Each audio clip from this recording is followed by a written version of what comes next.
Hello, good day. Ako po si Dominic Francisco. Para sa tutorial na to, tuturuan ko kayo paano mag-install ng MSI installation using group policy. So, first things first, let's download po natin yung Firefox MSI. So, open lang po natin yung Brave. Search natin Firefox. Download MSI sa Google. Click lang po natin yung first choice. Tapos sa table of contents, click lang natin yung MSI installers. Tapos eto, click po natin yung visit, yung link na to para sa pag-download natin. Tapos ibahin po natin yung Windows 64-bit sa select your preferred installer. Gawin po natin 64-bit MSI. Tapos click nyo lang po i-download now. Tapos magsisimula na po mag-download yan. Since meron na po na since nakapag-download na po ako ng installer sa akin kanina po, yun lang po, hindi ko na po i-download yan.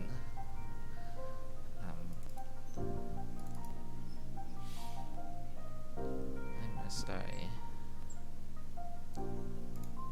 ito, okay na. Tapos punta tayo sa VMware. Open nyo po yung Windows server nyo po. Login lang po tayo. Tapos yan. Tapos create po tayo sa ayan, wait lang po. Tapos punta tayo sa File Explorer. This PC, localist C. Create tayo ng panibagong folder. Software deployment. Try po natin kung matatransfer natin si Firefox sa VMware. Ayan, bawal po siya i-move. See po natin, na-open po yata natin. Hindi natin siya i-install dyan sa ating PC. Open po pala na lagay ko. Control C po natin. Tapos ayun, wala dito, bawal i-paste. So bali ang gagawin po natin ngayon dyan is install natin yung VMware tools. So sa upper left corner po natin, makita natin yung player. Click natin po yun, manage, tapos install VMware tools. Tayin lang po natin.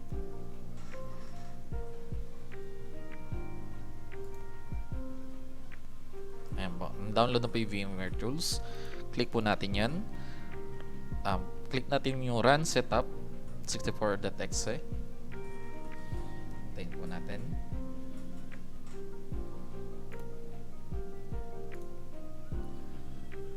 So next lang po natin,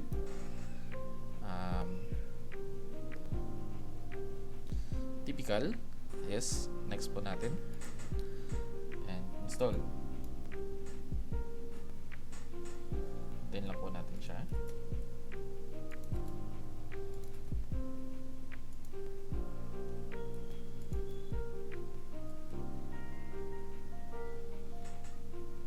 So click natin finish.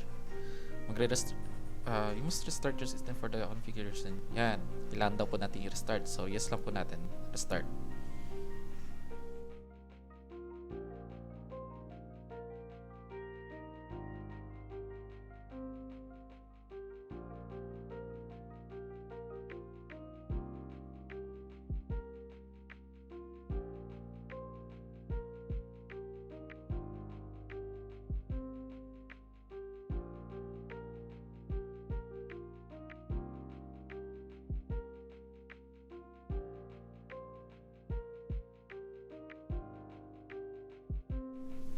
So, and after login po natin yung ating administrator.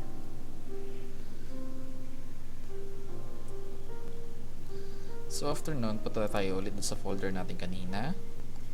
This PC, all this C, software development. Tapos, paste na po natin yung ating Firefox setup. Yan.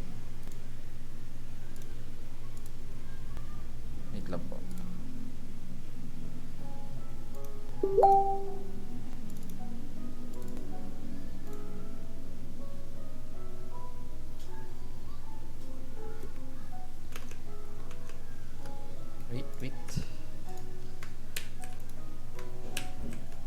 Yan. Copy paste lang po natin.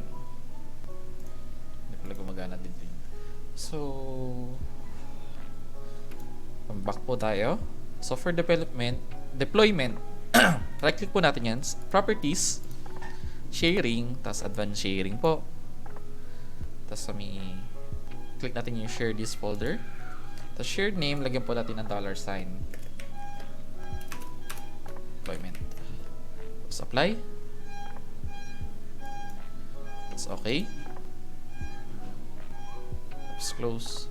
Ayan, copy natin yung path.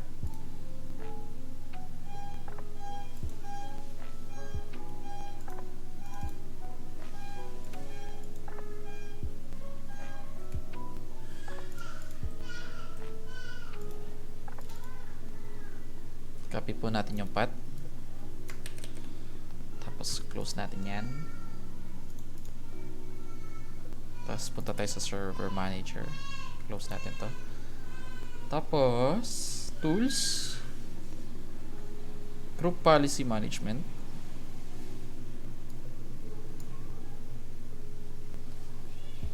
Ito. Tapos i-expand lang po natin yung forest natin. Yung domains po, tapos yung domain server natin, yung server po natin, expand po natin. Tapos doon po tayo sa group policy, objects, right click, new,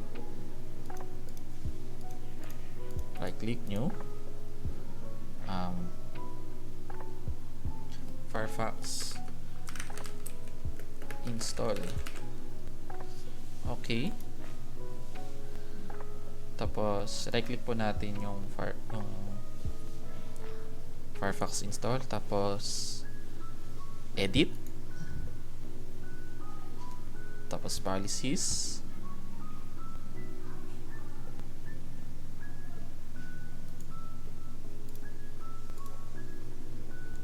tapos software settings, software installation.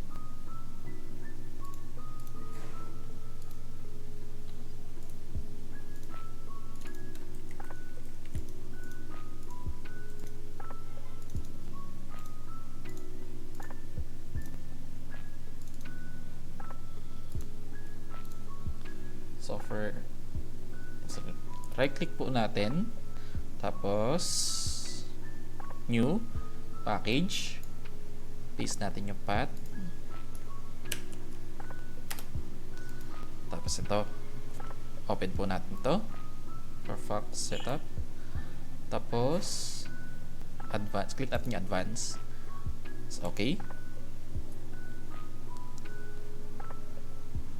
po natin, tapos punta tayo sa deployment, lalabas po to, tapos punta tayo sa deployment, tapos i-check po natin yung uninstall this application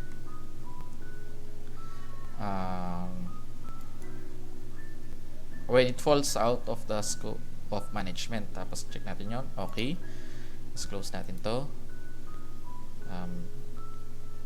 Server name, right click po natin, balik po tayo sa server name, tapos right click po natin, tapos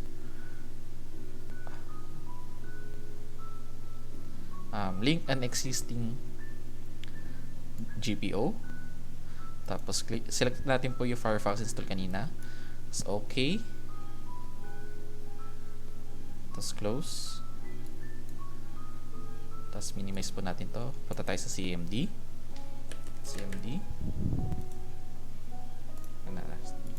tapos type lang po natin yung command line po na to, gp update force, tapos hit enter. Wait lang po, gp, mali yung spelling, gp update, tapos force. Ayan, update policies. Wait lang po natin.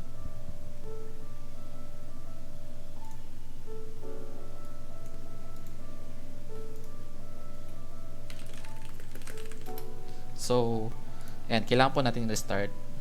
Tapos, pindutin lang po na yes po natin, which is yung Y.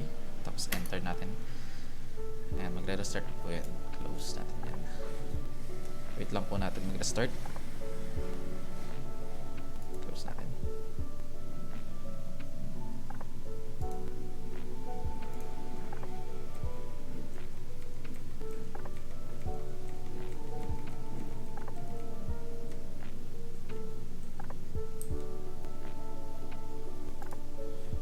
Hindi na nag-start. Oo nga, restart na nga natin. Ay, nag-restart na.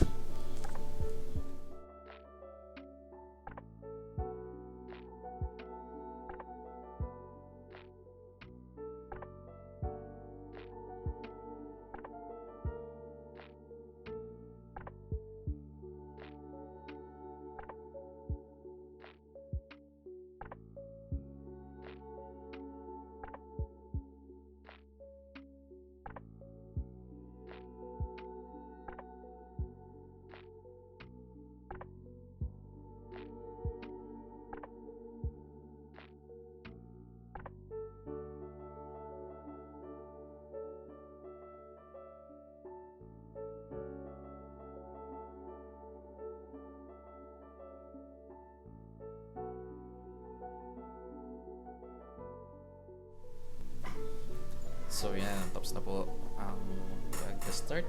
Lagin natin, Control Alt, Control L, Insert.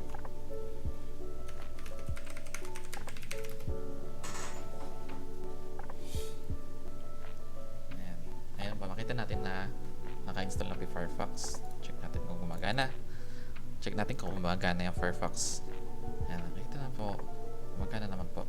So, yun lang po ang ganun lang po ang tutorial na to for MSI installation using group policy po. So, yun lang po. Thank you.